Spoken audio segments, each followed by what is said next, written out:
الحمد لله رب العالمين والعاقبة للمتقين الصلاة والسلام على رسوله محمد طه الأمين وعلى آله الطيبين الطاهرين الكاملين وعلى أصحابه الراشدين المهديين وعلينا معهم أجمعين. سبحان الله. أما بعد فأعوذ بالله من الشيطان الرجيم. بسم الله الرحمن الرحيم.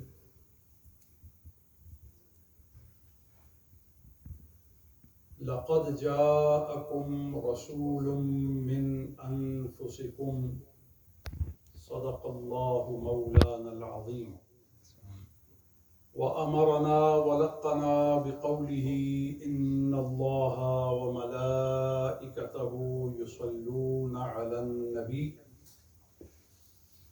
يا أيها الذين آمنوا صلوا عليه وسلموا تسليما.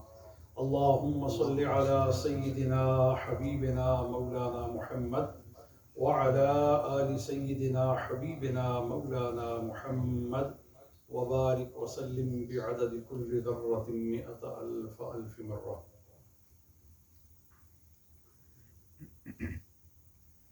حضرت العلام خطیب جامعہ مسجد طیبہ سینٹر نیو یارک امریکہ ادام اللہ عزہ و شرفہ، عوام اہل السنت و جماعہ، یاران طریقت، متعلقین و مخلصین، متمسکین، راہ روان راہ صراط مستقیم، السلام علیکم ورحمۃ اللہ وبرکاتہ۔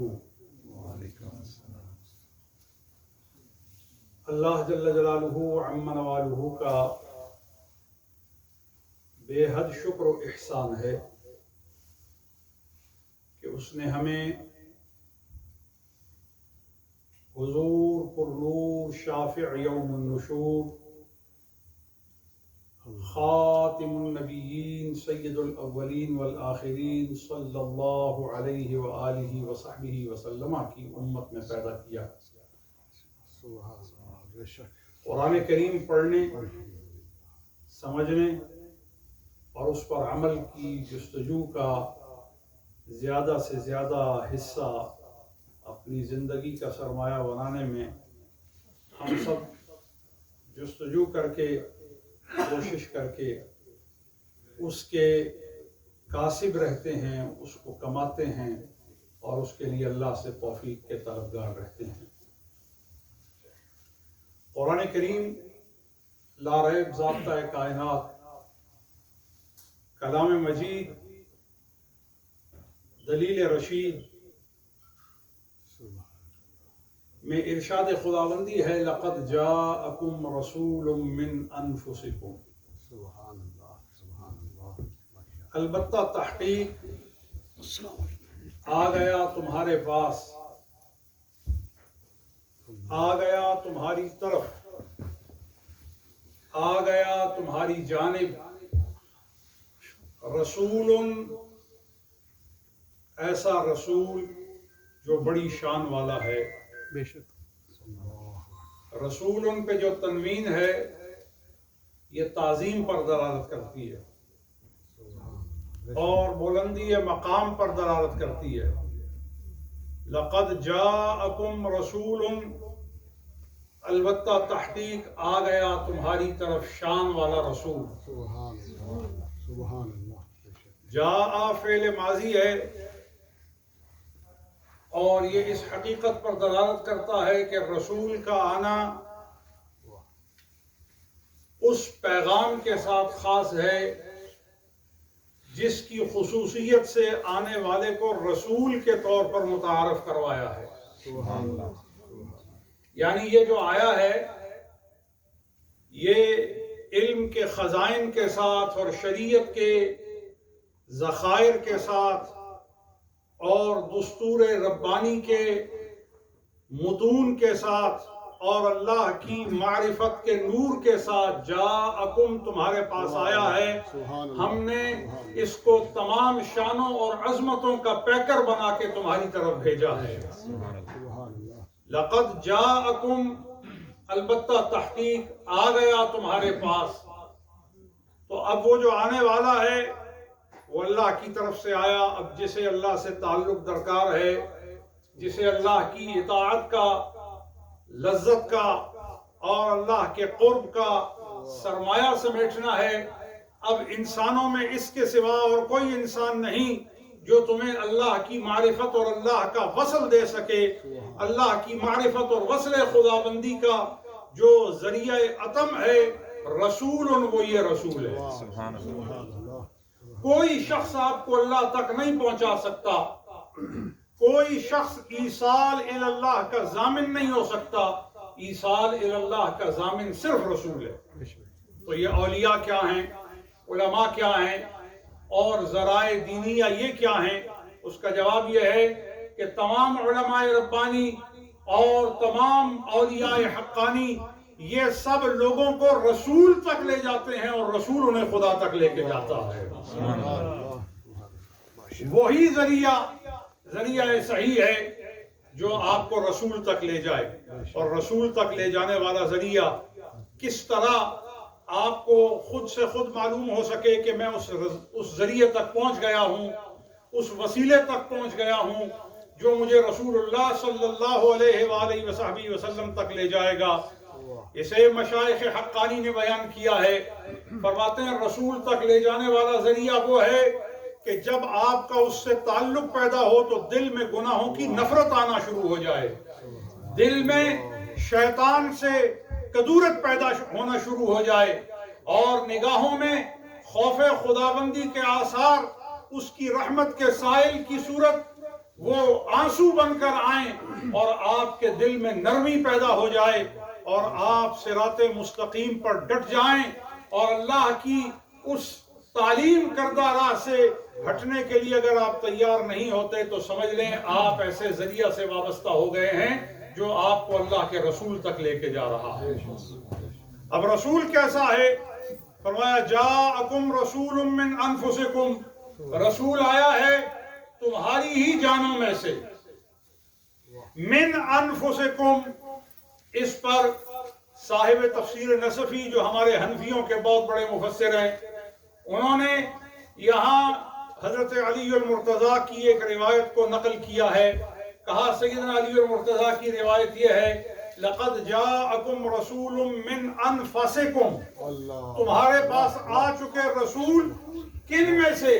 ایسی جانوں میں سے جن سے زیادہ خوبصورت کوئی انسان نہیں، جن سے زیادہ اعلیٰ کسی کا کردار نہیں، جن سے زیادہ حسین کسی کا باطن نہیں، جن کی زبان سے زیادہ فصیح کسی کی زبان نہیں، جن کی راتوں سے زیادہ برکت والی کسی انسان کو رات نہیں ملی، جن سے زیادہ بزرگ عورتیں کسی خاندان میں نہیں آئیں، جن سے زیادہ پاکیزہ مقام اور مرتبے والے مرد کسی اور خاندان میں نہیں آئے. اگر زمانہ شرک بھی گزرا، زمانہ جاہلیت بھی گزرا، زمانہ کفر بھی گزرا، زمانہ فطرت بھی گزرا، زمانہ بعد انبیاء و مرسلین بھی گزرا، لیکن اس بعد کے باوجود جن کے مردوں عورتوں میں کردار، نگاہ، ذہن، تنہائی، دوستی، معاشرت، سماج، تمدن اور رواج کی برائی نہیں آئی، وہ ان تمام برائیوں سے انبیاء کے رک جانے کے باوجود بھی جو برائیوں سے دور رہے وہ مصطفیٰ کے ماں باپ ہیں، وہ مصطفیٰ کا گھرانہ ہے، وہ مصطفیٰ کے دادا دادی ہیں، وہ مصطفیٰ کے نانا نانی ہیں. اب قیاس کرو جس کی اصل اتنی پاک ہے اس کی فرع کتنی پاک ہوگی. نعرہ تکبیر، نعرہ رسالت، نعرہ رسالت. تو سید عالم صلی اللہ علیہ وآلہ وصحبہ وسلم کے شجرے کو بیان کر کے من انفسکم کی قراءت علویہ سے پتہ چلا کہ حضور سید عالم خاتم النبیین صلی اللہ علیہ وآلہ وصحبہ وسلم کی جو انفرادیت ہے، آپ کی امتیازیت ہے اور آپ کا اختصاص ہے اور آپ کی ذات کی علویت کا عالم ہے اور آپ کی ذات کی کرامت کا جو عالم ہے وہ تو اتنا بڑھ کر کے ہے کہ آپ غور کیجئے کہ جن باپوں میں آپ آئے، جن ماؤں کے صدفوں میں آپ آئے، جن ماؤں میں، جن خاندانوں میں، جن قبیلوں میں، جن نسلوں میں آپ آئے، اگر آپ مسلم شریف کی حدیث کو دیکھیں تو حضور کے آنے کا کرم اتنا تھا کہ جس میں حضور منتقل ہوئے وہ چنا گیا ہو۔ سبحان اللہ، سبحان اللہ۔ ان اللہ اصطفیٰ کنانۃ من ولد اسماعیل، ان اللہ اصطفیٰ کنانۃ من ولد اسماعیل، اللہ نے کنانہ کو ولد اسماعیل سے چنا ہے، سبحان اللہ، سبحان اللہ۔ اور پھر کنانہ کو ولد اسماعیل سے چنا، واصطفیٰ قریش من کنانہ، پھر اللہ نے قریش کو کنانہ سے چنا، واہ، سبحان اللہ، واصطفیٰ بنی ہاشم من قریش، پھر اللہ نے بنی ہاشم کو قریش سے چنا، اور بنی ہاشم میں اللہ جل جلالہ عم نوالہ نے یہ جو گھرانہ سیدنا عبد المطلب کا ہے اسے چنا، اور اس گھرانے میں واصطفانی من بنی ہاشم، بنی ہاشم کے اس فخذ میں، بنی ہاشم کے اس قبیلہ میں، بنی ہاشم کی اس سمت میں حضور فرماتے ہیں اللہ نے مجھے چنا۔ آپ غور کیجئے، استفا استفا استفا، یہ جو چننے کے معنی میں، استفائیت کے معنی میں یہ جو صیغہ آیا ہے یہ بتاتا ہے کہ جس کو بھی چنا گیا ہے وجہ حضور ہے، سبحان اللہ، سبحان اللہ۔ حضور وجہ ہیں۔ تو حضور کی امت کا یہ کس قدر اعزاز ہے کہ اگر حضور نسل میں آئیں وہ نسل چنی جائے، خاندان میں آئیں خاندان چنا جائے، قبیلہ میں آئیں قبیلہ چنا جائے، دادوں میں آئیں وہ دادا چنا جائے، دادے کے بیٹوں میں کسی بیٹے کو بطور باپ چنا گیا تو وہ ساری اولاد میں ممتاز اور اکرم اور اشرف اور امجد ہو گیا، اور جس ماں میں منتقل ہوئے وہ ماں باقی عورتوں میں ممیز ہو گئی، اور اس ماں کا کیا مقام ہے؟ عرائس البیان فی تفسیر القرآن میں مفسر نے نقل کیا ہے، سید عالم صلی اللہ علیہ وآلہ وصحبہ وسلم فرماتے ہیں مجھے حسرت ہے کہ میں عشاء کی نماز پڑھ رہا ہوں اور مجھے میری ماں آواز دے اور کہے تعال الی یا محمد، اے محمد میرے پاس آ، میں عبادت کر رہا ہوں، عبادت الہی میں رکوع کی حالت میں ہوں یا سجدے کی حالت میں ہوں یا جلسے کی حالت میں ہوں یا قعدہ کی حالت میں ہوں یا تسبیح بجا لا رہا ہوں یا تحیات ربانیہ ادا کر رہا ہوں یا تسلیمات اسلامیہ پورا کر رہا ہوں یا وظیفہ ربانی کو ادا کر رہا ہوں، میری ماں مجھے آواز دے تو میں کہوں لبیک یا امی وسعدیک یا امی، اے میری ماں تو نے مجھے بلایا، میں ابھی تیرے پاس حاضر ہو گیا، میں تیری بات پر لبیک کہہ کے آ گیا۔ غور کریں، ہم کہتے ہیں لبیک یا رسول اللہ، اس خاتون جلیلہ کا کیا مقام ہوگا جس کے لیے میرے آقا فرماتے ہیں لبیک یا امی۔ سبحان اللہ، سبحان اللہ۔ انفس کا مفہوم سمجھ لیجئے، اتنا نفیس وہ ذریعہ، اتنا نفیس وہ مرد، اتنا نفیس وہ خواتین کا طبقہ، جاءکم رسول من، آ گیا تمہارے پاس رسول ان سے، کن سے؟ انفسکم، جو تم میں زیادہ نفیس ہے۔ نفیس کس طرح ہے؟ اخلاق میں نفیس ہے، عادات میں نفیس۔ غور کیجئے، سیدنا عیسیٰ علیہ السلام جب پیدا ہوئے تو سیدتنا مریم عفیفہ، شریفہ، جلیلہ، رفیعہ، عابدہ، تقیہ، ذاکرہ، متعبدہ، اسلام کی ولادت ہوئی تو قوم نے کیا کہا؟ یا اخت ہارون ما کان ابوک امرأ سوء وما کانت امک بغیہ، اے ہارون کی بہن، آپ کا یہ جو معاملہ ہے اس معاملے کو دیکھ کر ہم ایک گواہی دیتے ہیں، ما کان ابوک امرأ سوء، آپ کا باپ برا آدمی نہیں تھا، وما کانت امک بغیہ، اور آپ کی ماں کردار اور رویے میں آزادانہ رویہ رکھنے والی نہیں تھی، بڑی عفت اور پردے اور حیا اور کرامت اور بزرگی اور شرافت اور تہجد گزاری، شب زندہ داری اور عبادت کی اس زمانے میں جو صورت تھی، اس صورت میں ید طولہ رکھنے والی خاتون تھی۔ یہاں سے دو باتیں پتہ چلی، قوم نے حضرت عیسیٰ کے نانا اور حضرت عیسیٰ کی نانی اور حضرت کسی نبی کا خاندان نہ گھٹیا تھا، نہ کافر تھا، نہ کردار میں برا تھا، اور نہ جسمانی عیب کوئی رکھتا تھا۔ کیونکہ علماء نے لکھا ہے کہ اللہ نے ان کے کردار کی شان اور خاندان کی بزرگی کو اپنی توحید کی دلیل کی مضبوطی بنایا ہے۔ تو جب یہ عامت الانبیاء کے بارے میں اور عامت المرسلین کے بارے میں یہ اصول ہے، تو پھر بطریق اولا شان مصطفیٰ جو ہے وہ بلند اور برتر ہے۔ اگر باقی انبیاء کے خاندان کی عظمت کا یہ عالم ہے، سوچو پھر حضور کے خاندان کی عظمت کا عالم کیا ہوگا، حضور کے خاندان کی شان کا عالم کیا ہوگا۔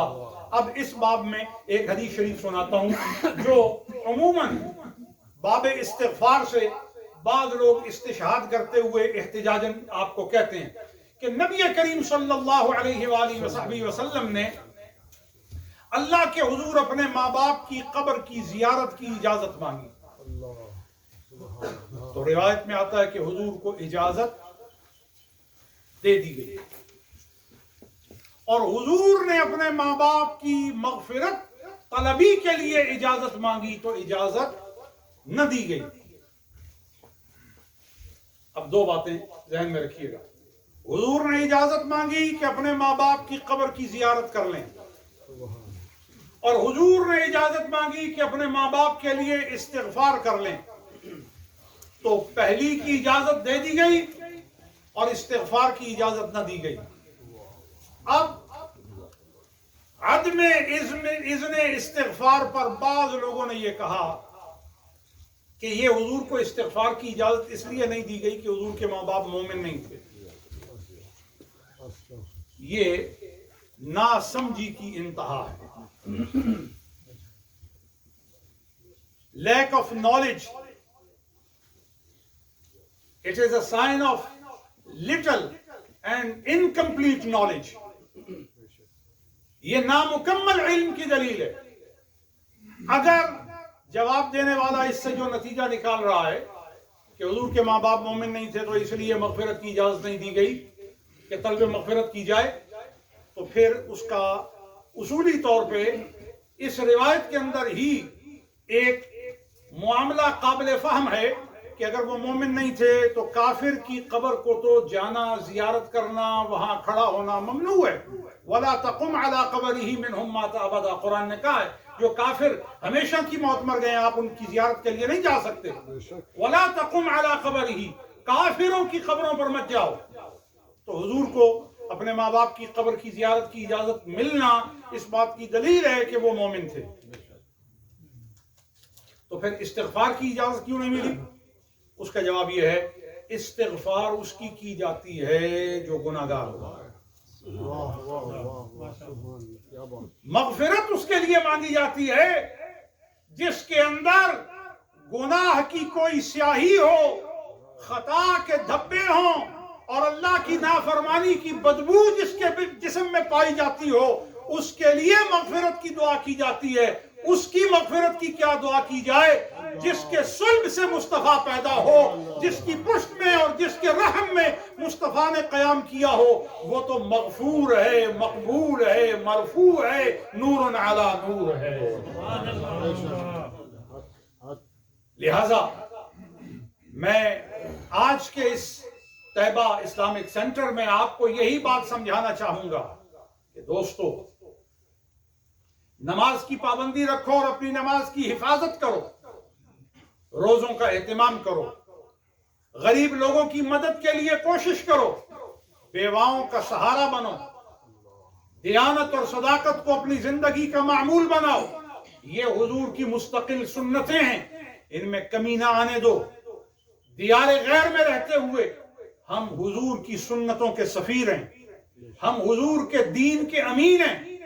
آپ غیر مسلموں کو اپنے کردار سے متاثر کریں، آپ کفار کو اپنے کردار سے اسلام کی سچائی پر دعوت دیں اور اپنے رویے سے دین کی سچائی کو قائم کر کے آپ نے غیر مسلموں کو یہ باور کروانا ہے کہ اللہ کا دین سچا ہے، اللہ کا دین ہی نجات کا راستہ ہے اور اللہ کے دین کو ماننے والے ہی جنت میں جانے والے ہیں۔